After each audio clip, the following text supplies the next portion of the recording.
Alright, so after a whole week where just a bunch of shit went wrong when I was trying to produce gaming content and it left me so burnt out that I just couldn't make any content, we're back with that Mario review that I teased a while ago. But as you can see from the thumbnail in this video, we are not going to be talking about the big blockbuster Mario movie starring a Chris Pratt, but instead the old Mario anime movie, which I guess it counts as a movie. It's only like an hour long, but still. Though, I'm sure some of you guys guessed this already, we are actually going to be talking about the big Hollywood blockbuster Mario movie starring a Chris Pratt. We're just going to be doing it in kind of roundabout way. I don't want to review that movie. I didn't hate it. It was fine. It was fun to watch. But sitting there watching that movie, and I talked about this a little bit on my Tumblr, I think it was, because where do I talk about things aside from here in Tumblr these days? I talked a little bit about some of the things I would have done differently in that movie, but I'm just sitting there watching that movie, and I'm like, man, this is not unfun. But there are so many things I would do differently. And when your main takeaway from a movie is all of the things that you have done differently, like, in my opinion, then that movie has failed, right? So, regardless of what people think about that movie, I know there's been some very mixed reception towards it. I think it is fine for what it is, but could have been and should have been so much better. And is this silly anime movie from, like, back when just, like, only the first game was out, is it perfect? No?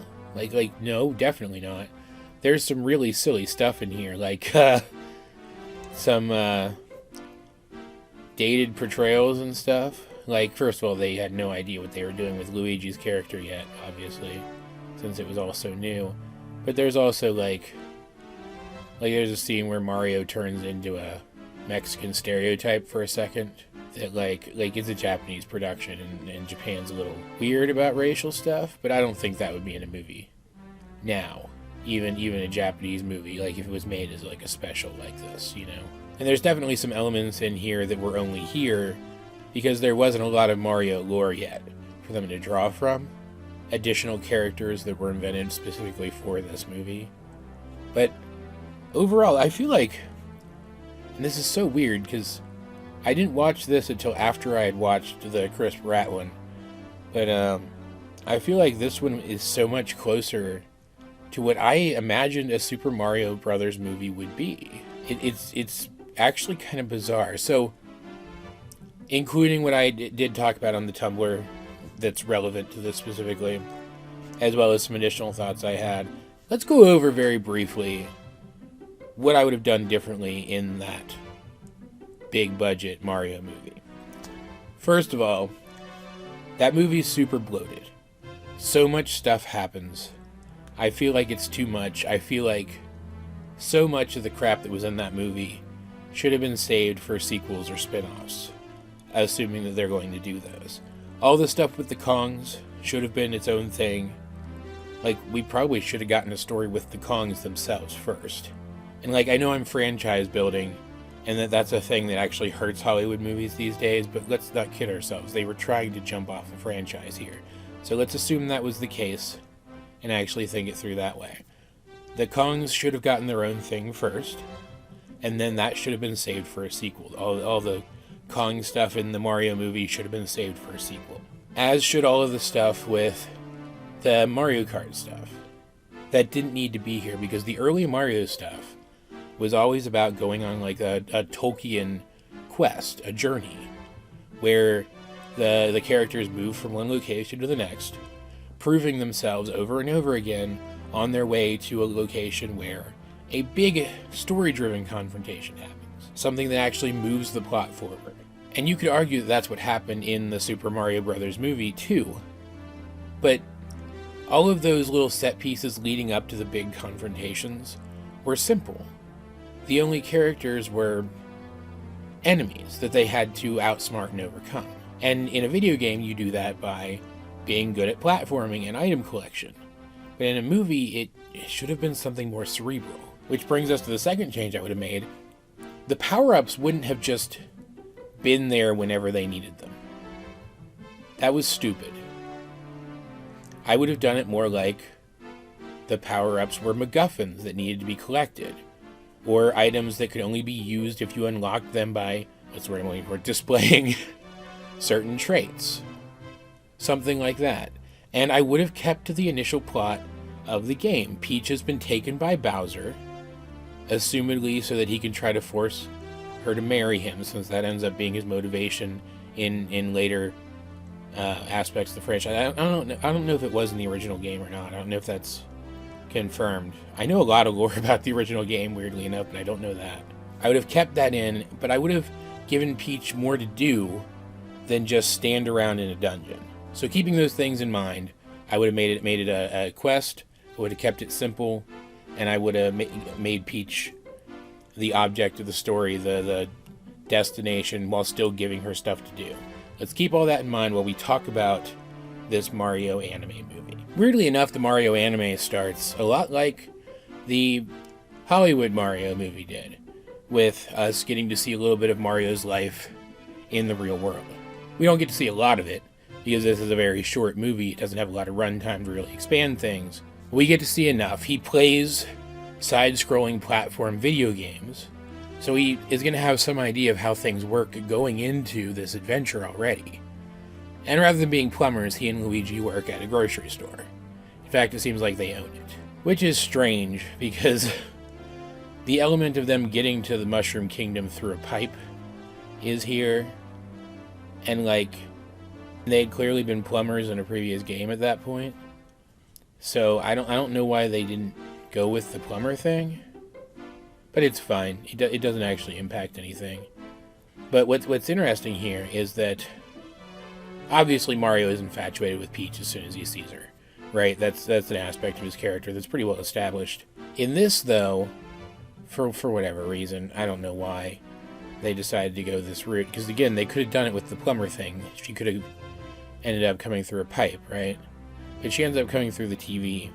And he's introduced to her and Bowser, called King Koopa here, obviously, prior to going to the Mushroom Kingdom and beginning the adventure. In fact, he is sought out by denizens of the Mushroom Kingdom to come and help Princess Peach, and also she seemed to think that he could be helpful against Bowser because there's a prophecy that brothers from another world would come and save the princess. What's interesting, though, the way they handle the prophecy is that it's Mario's strengths and attributes that make him a fit for the prophecy. It's not because he was prophesied to win that he wins.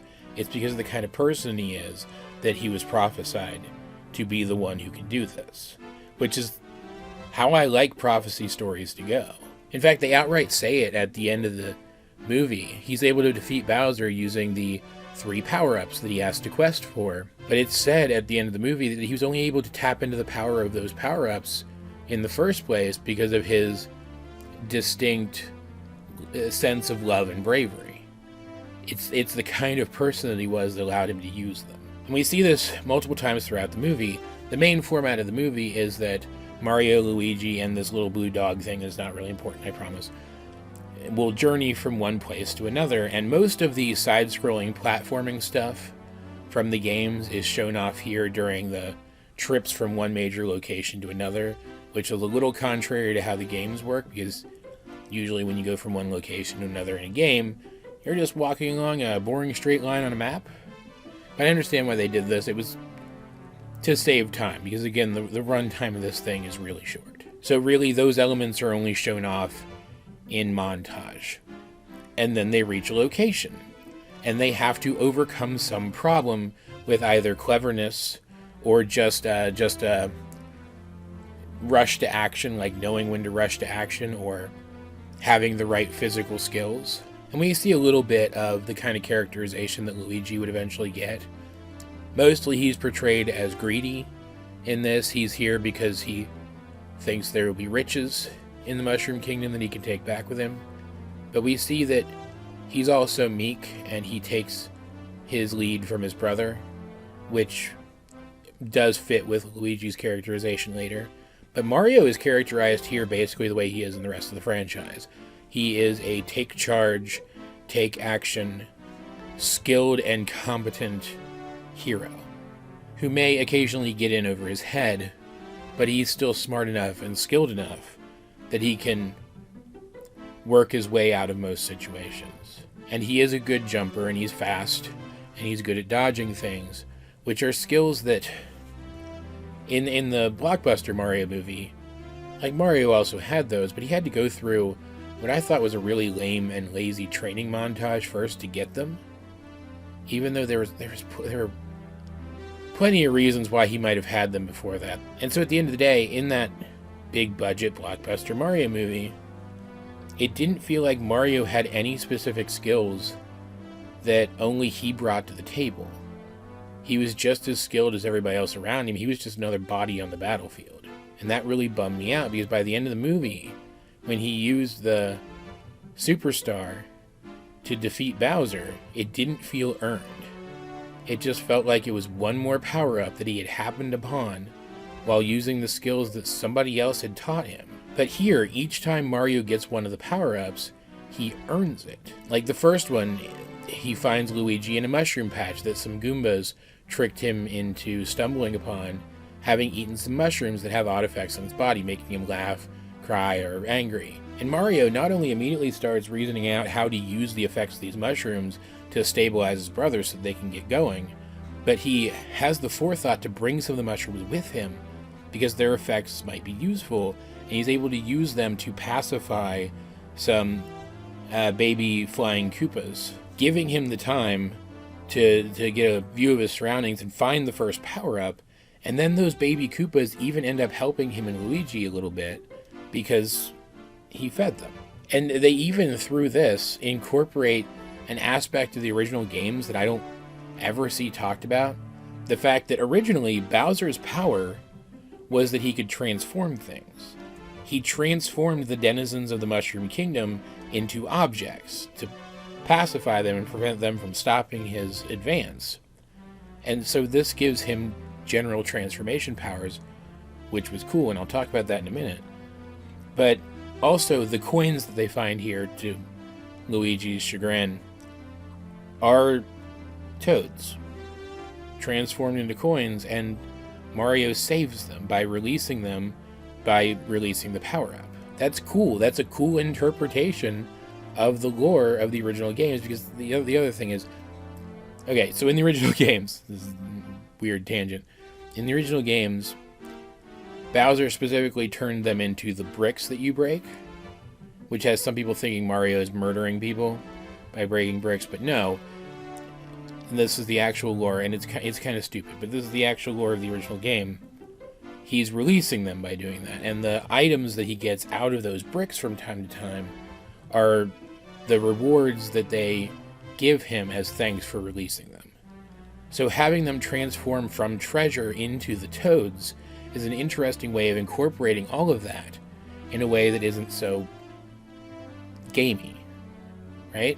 From there he moves on to the Flower Kingdom, where he has to use stuff that he memorized the villain's saying to end up defeating the villain's minions, showing that he is not just quick to action and physically competent, but he's clever too, in a different way than he was clever by thinking to hold on to some of those mushrooms. Really, the only segment of this movie where Mario doesn't have to actually do anything to be rewarded is when he just stumbles upon the Superstar after escaping a prison. But there you could argue that he never really gave up hope. He was still thinking of reuniting with the princess the entire time, so maybe that's what earned it for him. It was the only segment of the movie, though, that I didn't really like for that reason. But it's still not bad. It's not a bad section, because it offers more of the things that this movie does really well, and that's interesting interpretations of a lot of the villain and minion characters from the games. Because obviously, if you're doing this as more of a quest-type story, then you can't just have them standing around at set locations for Mario to stomp on, right? There has to be something more to them. So the Koopas are more like actual creatures. The Hammer Bro is a prison guard because he's good at smashing guys who are trying to escape. And the Goombas, since, again, as part of the original lore, they are denizens of the Mushroom Kingdom that switch sides, they are the ones who typically try to trick Mario into various situations because he's in the Mushroom Kingdom. He assumes that he can trust these guys. He assumes they're citizens of the very kingdom that he's trying to help. Because what's interesting about this movie, rather than trying to be as close to the games as possible, like the Chris Pratt movie did, it almost felt like they took the opposite approach here to what one of those old Nintendo-era movie video game tie-ins did.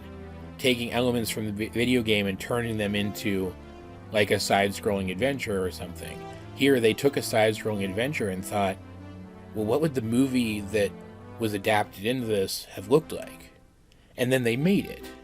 And that was such a good idea because this world, like, it's goofy, and the animation's not stellar, and there's definitely a lot of dated aspects to this. It's a very janky kind of movie, but it feels like a lived-in place, right? Like, even at the end, when they finally defeat Bowser, and more of the stuff that he had transformed into the bleak aspects of his kingdom, when they turn back into the beautiful original version of themselves, it's almost like seeing the landscape in The Lion King in time-lapse go from the dead version under Scar to the living version under Simba. It helps this place feel more like a place that has been saved and restored by the actions of the hero. The thing that you guys probably want me to talk about the most, though, is that little blue dog thing and what his actual purpose is in the story. Because I lied when I said he wasn't important, because it turns out he is a prince, a character who is unique to this movie, never been in any of the games.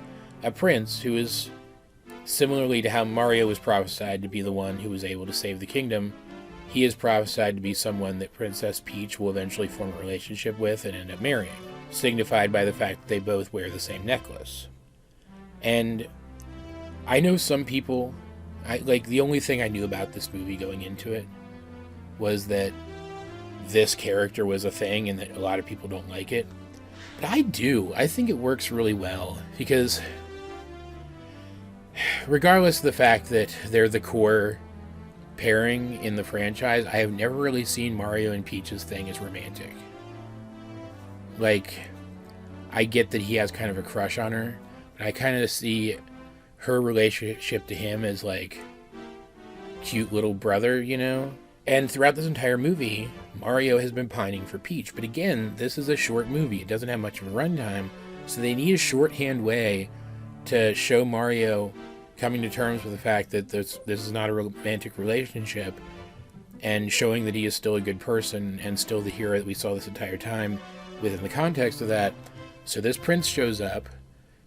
Like, Peach doesn't, like, just jump him right now or anything, but, I mean, the other prophecy was right, so clearly these two are suited to each other. They just need to take the time to discover that for themselves, right? So Mario, he's shocked by this, obviously. He has a moment where he's very obviously surprised by this, but then he just wishes Peach happiness, and that's when she realizes how badly he was crushing on her, and has this moment where, like, you know, she feels bad, but, like, also she's happy that he's happy for her. There's barely any dialogue there, but you can see it all in the admittedly simple animation. And the voice acting, it works really well. And it completely recontextualizes Mario as a character, and it's fantastic. I love it a lot. And it even ends with him saying, you know, if you ever get kidnapped again, just call us up. We'll be here to help. Which is obviously a reference to the formula of the games. It was really cute and sweet. And then they go back home, and now Bowser, who was very easily defeated by Mario once he used the power-ups, which again, in this movie, feel earned, unlike in that other one that I've been talking about. He was defeated so badly he just gave up. Now he's working at Mario's store, which implies that somewhere, somehow, they already had the thought that Bowser wasn't exclusively Mario's enemy, right? I don't know if that was specifically they had thought of that already, like that he was going to show up in things like a golf game or whatever down the line, or Mario Kart or whatever, and just kind of be buddy with Mario. But that's what it feels like here. That's what this feels like. That Mario beat him so bad and humiliated him so bad that he's just like, you know what? I might as well turn over another leaf and not be a terrible person anymore. And it's stupid, but it's charmingly stupid. And that's really what all of the stupidity in this movie comes down to. All the little stupid, silly, goofy, janky elements come down to just being kind of charmingly stupid and goofy and janky. And in fact, I mean, this is an older thing, right? It's dated. I mentioned that a couple times. So the jankiness of it just kind of ends up adding to the charm. In fact, I found a really great restored version of this, and I don't want to diss that at all. It's on YouTube on the Magiblot 1 channel. If you guys want to go watch it, it's fantastic. But I kind of wish I had watched the version that wasn't restored and stabilized, that had like faded colors and noise and stuff, because I kind of feel like that would have felt even more charming to me. Again, not to diss the work that was done on this restoration, because it's amazing, but I might actually go watch that version now too. But you should check this out. The version I watched had really great like, they're not embedded, they're YouTube subtitles, but they had really great subtitles. There's also a fan dub bouncing around, though, that I watched a little bit of. It's not perfect, but for what it is, it's actually pretty fun. So if you don't feel like reading subtitles, maybe check that out. But I would give this a watch. Definitely. Just for completionist's sake, though, let's go over that list again that I talked about earlier. Things that I would have done differently. First of all, making it more of a quest type thing. Yeah, obviously they did that almost exactly the way I had envisioned doing it if I had made the movie, which is just kind of eerie. Keeping it simple and keeping it mostly to the stuff in the first game only. Absolutely. This feels like somebody said, what is the movie that this game would have been adapted from, and then they made that movie. And then keeping to Princess Peach being kidnapped being the objective, rescuing her being the objective, but giving her more to do. I haven't talked about this yet, but we actually get scenes with her and Bowser where she resists him in her own way. Like, once they're actually at the wedding, she just ignores him. She throws the ring away.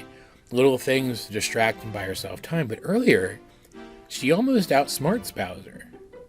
Completely on her own. Despite being kidnapped by him.